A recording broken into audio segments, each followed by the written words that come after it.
নমস্কাৰ এয়া গাঁও চহৰ জিলাৰ খবৰ ষ্টুডিঅ'ত মই কৃপাঞ্জল ৰাজবংশী কোভিডৰ বাবে বাতিল হ'ল 2021 বৰ্ষৰ হাইস্কুল শিক্ষান্ত পৰীক্ষা হাই মাদ্ৰাছা আৰু উচ্চতৰ মাধ্যমিকৰ পৰীক্ষাও বাতিল হোৱা পৰীক্ষাৰ ফলাফল চৰকাৰে 31 জুলাইত ঘোষণা কৰিব ইয়াৰ বাবে দুখন এক্সপাৰ্ট কমিটি গঠন কৰিছে ৰাজ্য চৰকাৰে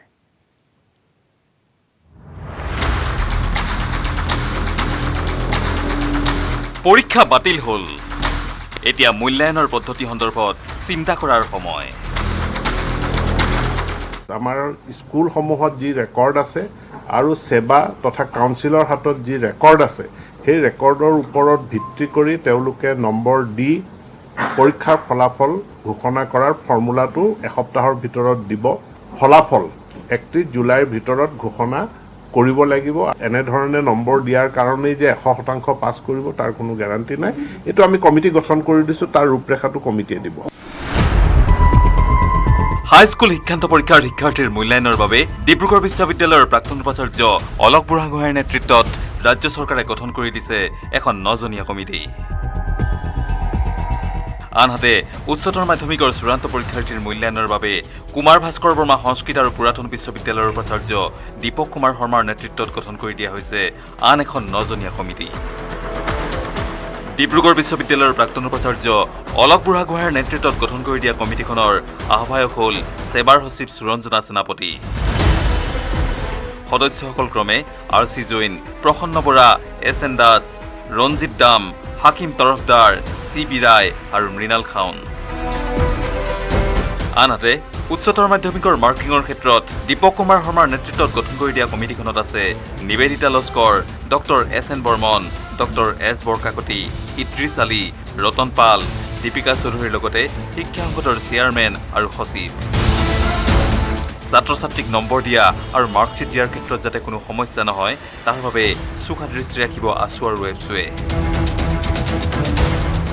যে প্ৰতিগৰাকী ছাত্ৰীৰ স্বাৰ্থ সুৰক্ষিত হোৱাকে যাতে এই গোটেই ফলাফলটো যাতে তেওঁলোকে লাভ কৰিব পাৰে তাৰ বাবে সচেতন হ'বৰ কাৰণে আমি আহ্বান জনাইছোঁ সম্পূৰ্ণভাৱে মুক্ত আৰু নিকা হয় আৰু এটো মানে কোনো আখোৱা মানে নাথাকে ছাত্ৰ ছাত্ৰীৰ ভৱিষ্যত স্বাৰ্থ সুৰক্ষিত ৰাখি পেলাই গোটেই মূল্যাংকন প্ৰক্ৰিয়া হ'ব লাগিব ৰাজ্য চৰকাৰে শনিবাৰে গঠন কৰি দিয়া দুয়োখন কমিটিয়ে 7 দিনৰ ভিতৰত ৰিপৰ্ট দাখিল কৰিব লাগিব এই ৰিপৰ্টৰ ওপৰত ভিত্তি কৰিয়েই ছাত্ৰ ছাত্ৰীৰ মাৰ্কশ্বিট প্ৰস্তুত কৰিব শিক্ষা বিভাগে ইফালে কোভিড পৰিস্থিতিৰ প্ৰতি লক্ষ্য ৰাখি পৰীক্ষা বাতিল কৰা কাৰ্যত শিক্ষাৰ্থী আৰু অভিভাৱকৰ মাজত দেখা পোৱা গৈছে মিশ্ৰিত প্ৰতিক্ৰিয়া একাংশই চৰকাৰৰ সিদ্ধান্তক জনাইছে আদৰণি সিদ্ধান্তটো ভালে লৈছে বাৰু আমাৰ কাৰণে ভালে লৈছে কিন্তু বেয়া লাগিছে আৰু পৰীক্ষাটো বাতিল হোৱাৰ কাৰণে পৰীক্ষাটো হ'ব লাগিছিল ইফালে আন একাংশই প্ৰকাশ কৰিছে আক্ষেপ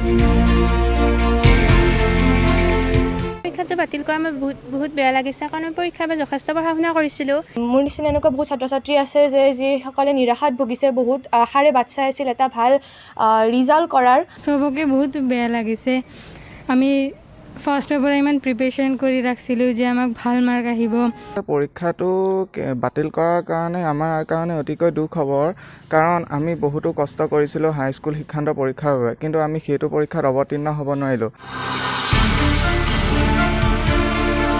বিপুল বৰ্মনৰ সহযোগত bureau report news 18 Assam North east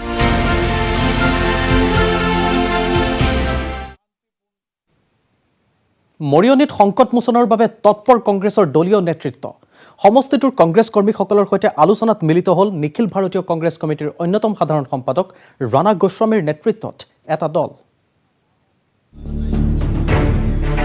নিৰ্বাচনী বিপৰ্যয়ৰ আঘাত পাহৰিবই পৰা নাই কংগ্ৰেছে দলটোত এইবাৰ উঠিছে পদত্যাগৰ জোৱাৰ ৰূপজ্যোতি কুৰ্মীকে ধৰি একাংশ কংগ্ৰেছীয়ে এৰিলে দল দলীয় খহনীয়াক লৈ উদ্বিগ্ন বিৰোধী দল ৰূপজ্যোতিৰ পদত্যাগৰ পিছদিনাই প্ৰদেশ কংগ্ৰেছৰ সভাপতি ৰিপুণ বৰাই নিজৰ ঘৰতেই পাতিলে কংগ্ৰেছৰ সংকটমোচন বৈঠক এই বৈঠকত অংশ ল'লে দেৱব্ৰত শইকীয়া ৰকিবুল হুছেইনকে ধৰি দলটোৰ বহু জ্যেষ্ঠ নেতাই নিজৰ ব্যৰ্থতা মানি লৈ ৰিপুণ বৰাই ক'লে হতাশ হৈ কোনোবাই যদি দল এৰি গুচি যায় সেয়া কোনো ডাঙৰ কথা নহয় কিছুমান হতাশাত ভুগি যি কাৰণতে নহওক যাব পাৰে গ'লেও আমি প্ৰস্তুত আছোঁ মানসিক আমি ডেফিনেটলি চেষ্টা কৰিম আমাৰ কোনো এজন কৰ্মীয়ে যাতে দল ত্যাগ কৰি নাযায় তাক আমি নিশ্চিত কৰিবৰ কাৰণে আমি সকলো প্ৰকাৰ ব্যৱস্থা কৰিম। কিন্তু তৎসত্ত্বেও যদি কোনোবা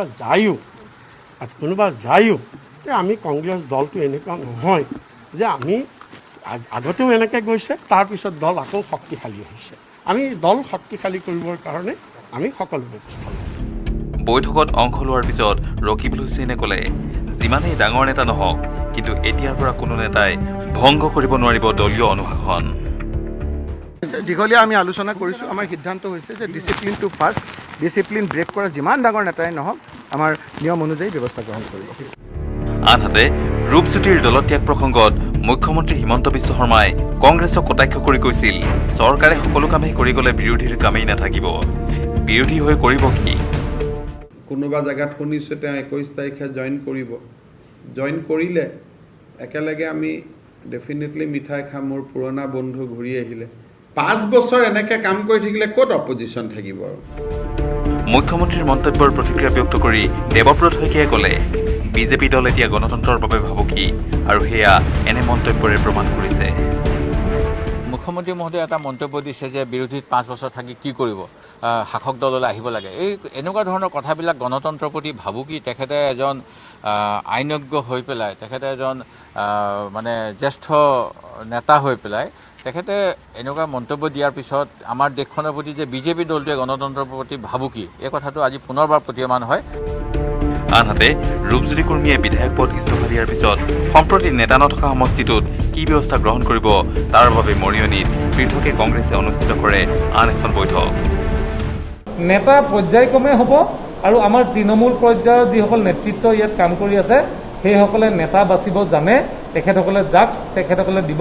আমাৰ দলেও সেইসকলক সম্পূৰ্ণ সমৰ্থন কৰি আজি যোনে বিজেপিৰ পৰা প্ৰাৰ্থী হয় সেই প্ৰাৰ্থীৰ বিৰুদ্ধে আমি এই নিৰ্বাচনটোত অৱতীৰ্ণ হ'ম। মৰিয়নী সমষ্টিৰ আলোচনাৰ বাবে ৰাণা গোস্বামীৰ নেতৃত্বত 3জনীয়া এখন সমিতি গঠন কৰি দিয়া বুলি উল্লেখ কৰিলে কংগ্ৰেছ নেতৃত্বই। মৰিয়নীত যিটো ৰাজনৈতিক পৰিস্থিতি মূল্যায়ন কৰিবৰ বাবে আৰু তাত গোটেই কংগ্ৰেছ কৰ্মীসকলৰ লগত মত বিনিময় কৰিবৰ বাবে আমি দলৰ পৰা এখন 3জনীয়া কমিটি কৰি দিছোঁ ৰাণা গোস্বামীৰ নেতৃত্বত, আৰু তাত গোটেই পৰিস্থিতি মূল্যায়ন কৰি বাই ইলেকশ্যনৰ কাৰণে আমাৰ গোটেই কংগ্ৰেছ কৰ্মীসকলক যি ধৰণে প্ৰস্তুত কৰিব লাগে এই গোটেই কথাখিনিৰ কাৰণে তেখেতসকল তালৈ যাব। Bureau' report, news 18 North East. 6টাৰ অধিক সন্তান থকা লোকে নাপাব চৰকাৰী আঁচনিৰ সুবিধা। চলিত বৰ্ষৰে পৰাই ৰাজ্য চৰকাৰে প্ৰযোজ্য কৰিব জনসংখ্যা নীতি। 2022 চনত এই সংখ্যা হ্ৰাস পাব 5টালৈ। পৰ্যায়ক্ৰমে 2025 চনত 2টাৰ অধিক সন্তান থকা লোকে নাপাব চৰকাৰী সুবিধা।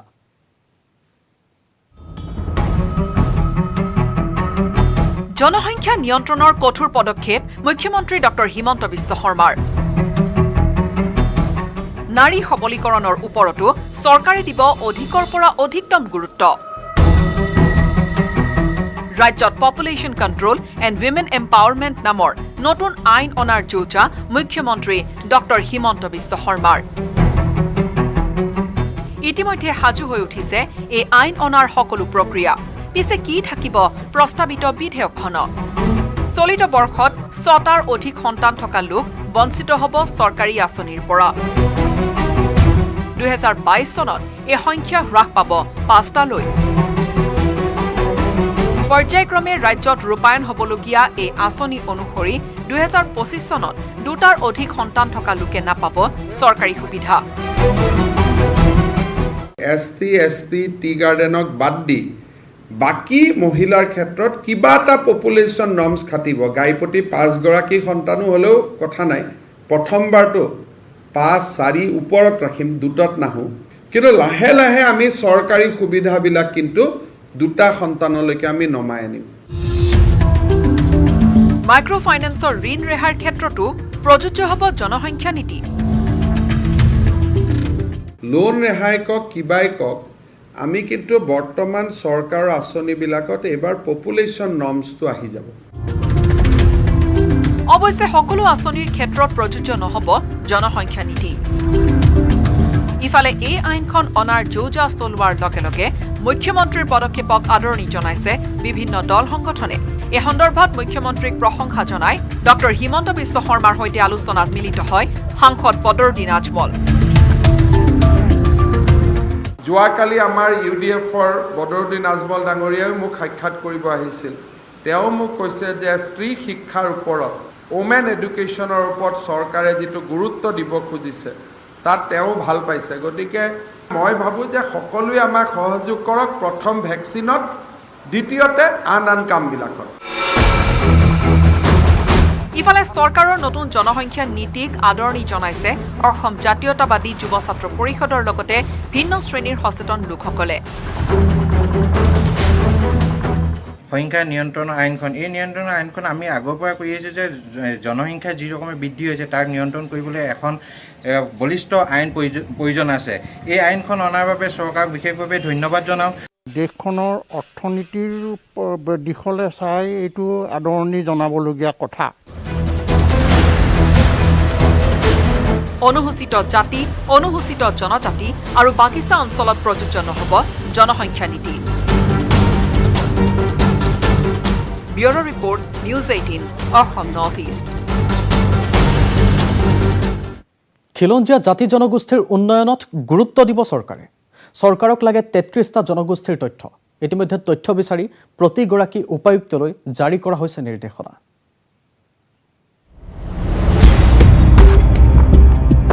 ৰাজ্যৰ ৩৩টা জনগোষ্ঠীৰ তথ্য লাগে দিছপুৰক তথ্য বিচাৰি প্ৰতিগৰাকী উপায়ুক্তলৈ নিৰ্দেশনা ৰাজ্য চৰকাৰৰ যুটীয়া সচিবৰ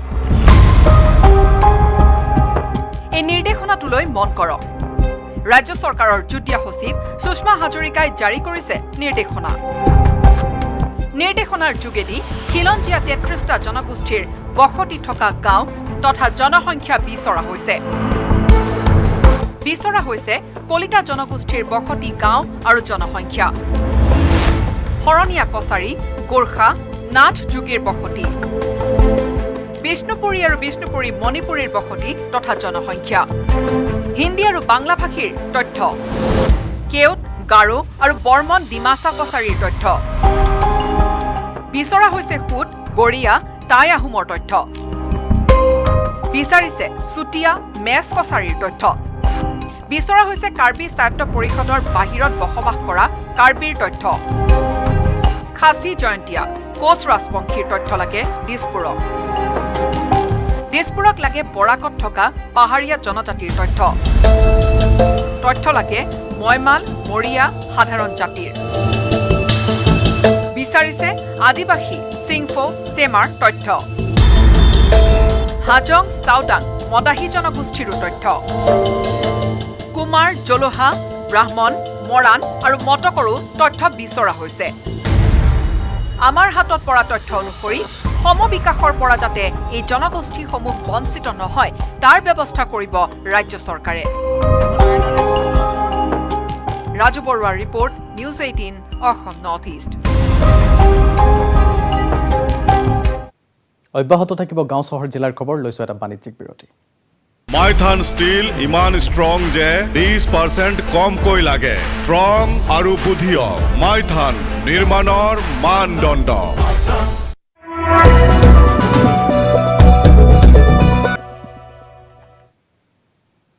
21 জুনৰ পৰা ৰাজ্যত বৰ্ধিত প্ৰতিষেধক প্ৰদান অভিযান প্ৰতিদিনে 3 লাখ লোকক দিয়া হ'ব টিকা ৰাজ্যৰ 2000টা কেন্দ্ৰত প্ৰদান কৰা হ'ব কোভিড ভ্যাকচিন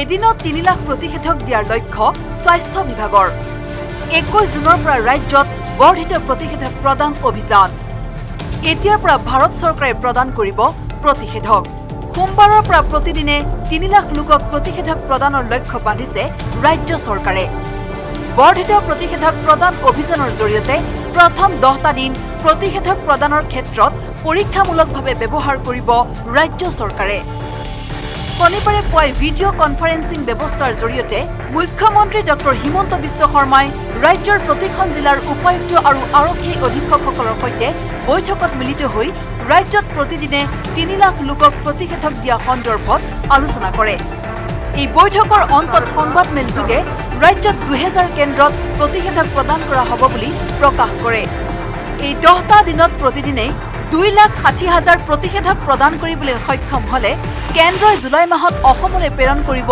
3 লাখ ভ্যাকচিন এতিয়াৰ পৰা ভ্যাকচিনৰ ক্ষেত্ৰত নাথাকিব কোনো বয়সৰ ব্যৱধান সকলোকে সমানে ভাৰত চৰকাৰে বিনামূলীয়াকৈ প্ৰদান কৰিব ভেকচিন। যোৱাকালি আমি 1,16,000 লোকক টীকাকৰণ কৰিব পাৰিছোঁ। অহা সোমবাৰৰ পৰা প্ৰতিদিনে 3 লাখ ভেকচিনৰ লক্ষ্য বান্ধি কাম কৰিব লাগিব। 21 তাৰিখৰ পৰা অসম চৰকাৰে আৰু ভেকচিনছ কিনিব নালাগে। 21 তাৰিখে ৰাতিপুৱাৰ পৰা যি ভেকচিন আহিব সেইটো ভাৰত চৰকাৰে 2টা এজ গ্ৰুপৰ কাৰণে বিনামূলীয়াকৈ দিব।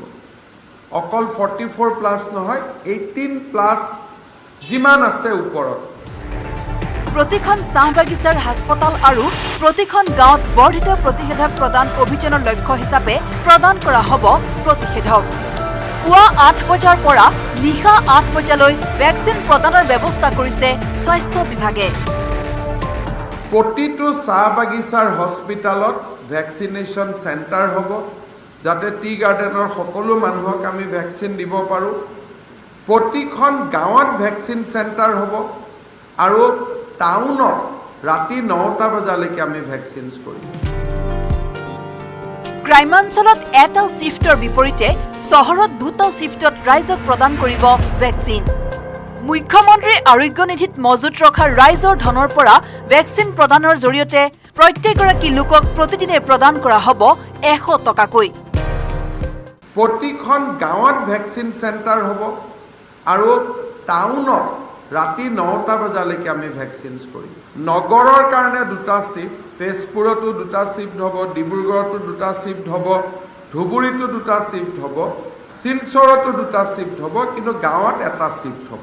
ৰাইজে যি আমাক ভেকচিনেশ্যনৰ কাৰণে টকা দিছিলে তাৰ পৰা প্ৰতিগৰাকী ভেকচিন দিয়া ৰাইজে নাৰ্ছ, ডক্তৰ সকলোৱে যাতে অহা যোৱা কৰিব পাৰে, ৰাতিলৈকে ডিউটি কৰিব পাৰে, সেইকাৰণে আমি তেওঁলোকক প্ৰতিদিনে 100 টকাকৈ এটা ট্ৰেন্সপৰ্টেশ্যন এলাউন্স দিম।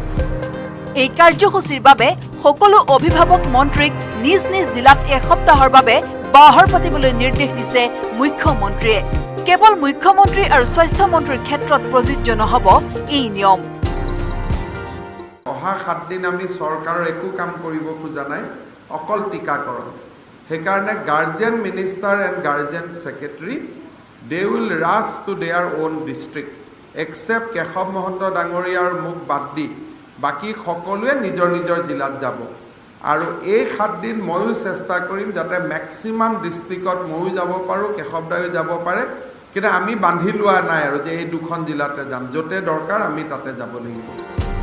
ৰাজ্য চৰকাৰৰ এই অভিযানত বিজেপিৰ লগতে এজিপি আৰু UPPLৰ দলৰ কৰ্মকৰ্তাই সহযোগিতা আগবঢ়াব বুলি জনালে মুখ্যমন্ত্ৰীগৰাকীয়ে।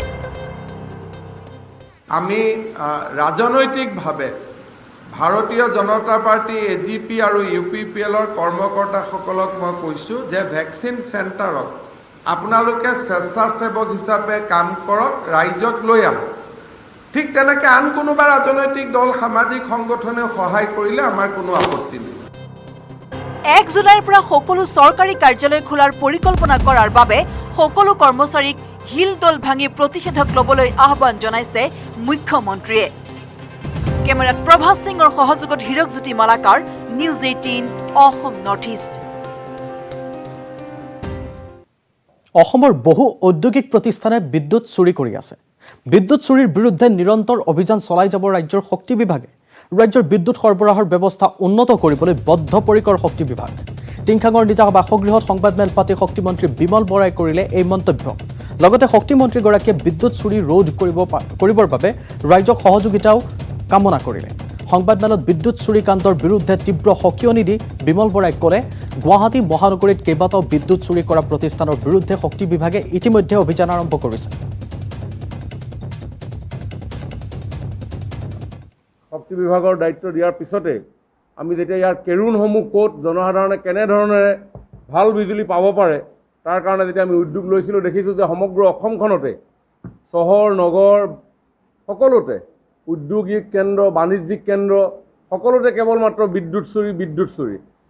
এই বিদ্যুৎ চুৰি কাৰ্য যদি এই ৰূপেৰে গৈ থাকে, অসমে কেতিয়াও 24/7 বিদ্যুৎ নাপায়। এই কথা কেৱল ইণ্ডাষ্ট্ৰিয়েল উদ্যোগসমূহত জড়িত হৈ আছে এনে নহয়, গ্ৰাম্যাঞ্চলত বিদ্যুৎ চুৰি হৈ আছে এনে নহয়, বৰঞ্চ আছাম ষ্টেট হাউচিং বোৰ্ড বাৰীপাৰাস্থিত হাউচিং বোৰ্ডৰ কেইবাটাও বাসগৃহত অবৈধভাৱে বাইপাছিং ছিষ্টেমৰ জৰিয়তে ইলেক্ট্ৰিচিটি চুৰ কৰাৰ তথ্য আমি গম পাই আমাৰ জালুকবাৰী উপসংমণ্ডলৰ বিষয়াসকল গৈ তাত যেতিয়া উপস্থিত হ'ল, তাত দেখা পোৱা গ'ল কেইবাটাও চুৰি কাৰ্য সংগঠিত হৈ থকা ঘটনা।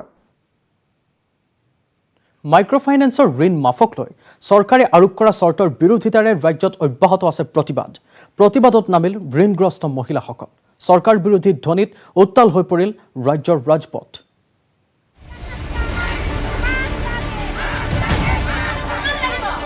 মাইক্ৰ'ফাইনেন্সৰ ঋণ ৰেহাইক লৈ চৰকাৰে ঘোষণা কৰিলে স্থিতি। মাইক্ৰ'ফাইনেন্সৰ ঋণ লোৱা মহিলাসকলক 3টা ভাগত ভাগ কৰি ৰেহাইৰ ফৰ্মুলা ঘোষণা কৰিলে মুখ্যমন্ত্ৰী হিমন্ত বিশ্ব শৰ্মাই। এজ এ প্ৰম পেয়াৰ যে আপোনালোকে বেংকৰ লগত ধুনীয়া লেনদেন কৰি ৰাখিছে, কোনো প্ৰব্লেম নাই, আপোনালোকৰ একাউণ্টত চৰকাৰে এটা উদগনিমূলক পুৰস্কাৰ দিলে যে এইটো আপোনালোকক আমি 25,000, 20,000, 30,000 এটা দিলোঁ, আপোনালোক চলি থাকক। সেইটো হ'ল এটা কেটেগৰী। ছেকেণ্ড এটা কেটেগৰীটো হ'ল যে লোন ধুনীয়াকৈ ঘূৰাই দি আছিলে, কিন্তু এইকেইদিন গভৰ্ণমেণ্টখন অহাৰ পিছত মনৰ উৎসাহতে লোনটো ঘূৰাই নিদিয়া হৈ গ'ল। নিদিয়া হোৱাত এইটো কয় অভাৰ ডিউ, নট NPA। এই অভাৰ ডিউ কেটেগৰীৰ মহিলাসকলে যদি লোন ঘূৰাই দিব বিচাৰে, তেতিয়াহ'লে তেওঁলোকক আমি আকৌ উদগনিও দিম, প্লাছ অভাৰ ডিউ এমাউণ্টটো চৰকাৰে ঘূৰাই দিব, যাতে NPAটো ষ্টেণ্ডাৰ্ড হৈ যায়। থাৰ্ড কেটেগৰীটো আহিব যে নহয়, মই আৰু ভৱিষ্যতে বেংকতো লোন ল'ব নোখোজোঁ, মোৰ কোনো ব্যৱসায়ো কৰিব ইচ্ছা নাই, যিহেতু আপুনি ইলেকশ্যনত কৈছিল মোক ৰেহাই দিয়ক বুলি, আমি ৰেহাই দিম। তেওঁ আহি গ'ল ৰেহাই। সেই ৰেহাই লোৱাসকলে হয়তো ভৱিষ্যতে বেংকৰ পৰা আন ঋণ আদি বেংকে তেওঁলোকক নিদিব, because they R already NPA বুলি চিভিলত কেটেগৰাইজেশ্যন হৈ গৈছে। কাৰোবাৰ ঘৰত যদি বিলাসী গাড়ী এখন আছে, তেওঁক মই কিয় লোন ঘূৰাই দিম বাৰু? এইটো অপৰাধ নহয়, কাৰণ মোৰ হাততো পকেটত টকা নাই, ময়ো দুখীয়া মানুহৰ পৰা টেক্স কালেক্ট কৰিহে ঘূৰাই দিম। পিছে মুখ্যমন্ত্ৰীৰ ঘোষণাৰ পিছতো সন্তুষ্ট হ'ব পৰা নাই ঋণ লোৱা মহিলাসকল। তেওঁ আগতে কৈছিলে যে মানে তোমালোকে ভোটৰ মানে আমাক জিকাই দিয়া, তাৰপিছত জিকাৰ পিছত আমি তোমালোকৰ ঋণ মাফ কৰিম আৰু তোমালোকে একদম মানে মুক্তভাৱে থাকিব পাৰিবা, তেনেকৈ কৈ এতিয়া তেওঁ কি কৈছে, মানে তেওঁ বহুত চৰ্ত বান্ধিছে। সেইখিনি চৰ্ত আমি মানি ল'ব নোৱাৰোঁ। তেখেতে ঋণ মাফ কৰি দিবই লাগিব, আমাক দিবই লাগিব। তেখেতে অনাগত দিনত নহ'লে আমি ৰাইজে তেখেতক মাফ নকৰোঁ। তেখেতলোকে যিটো সিদ্ধান্ত লৈছে, ঋণটো ঘূৰাই দিয়ক, কোনো কথা নাই, আমাৰ মহিলাসকলক ঋণ ঘূৰাই দিয়ক, মুক্তি কৰি দিয়ক, কিন্তু আমাৰ যিখন ঋণ মুক্ত আমাৰ প্ৰমাণ পত্ৰ, সেই প্ৰমাণ পত্ৰখন কিন্তু সকলো মহিলাই পাব লাগিব। Bureau report, news 18 Assam North east.